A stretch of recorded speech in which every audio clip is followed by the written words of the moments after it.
Hombre de entre 30 y 60 años que utiliza la bicicleta por ocio o para ir al trabajo. Es el perfil que dibuja la primera encuesta elaborada por el Observatorio Xisionès de Movilidad entre usuarios habituales de la bicicleta. Son principalmente hombres, el 70%, lo cual es habitual cuando falta infraestructura, porque las mujeres, la gente más joven, niños y demás, no se suelen sumar si los carriles bici no son seguros, no son suficientes. El estudio recoge las respuestas de un centenar de usuarios. Eugenia es una de ellas. Utiliza la bici a diario para ir a trabajar y hacer recados. Echa en falta más aparcamiento para estos vehículos en toda la ciudad. No siempre tienes garaje o tienes un sitio donde aparcarlas, porque tampoco hay muchas vallas.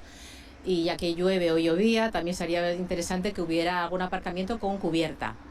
Eso para los que tenemos bicicleta. La falta de infraestructuras es el principal problema. Más de un 60% de los encuestados considera que la ciudad tiene condiciones favorables para el uso de la bici, pero echan en falta más y mejores carriles bici. Bueno, aquí mismo el de Avenida Castilla, que es estrecho, está hecho en la acera, no tiene un ancho suficiente para ser un carril bici de doble sentido. En este punto en concreto, por ejemplo, hay una pared que está al lado que les resta mucho espacio también y hace más inseguro todo el paso. Por eso piden al ayuntamiento que apueste por la bicicleta, poniendo en marcha medidas que pacifiquen el tráfico y conectando entre sí la red existente.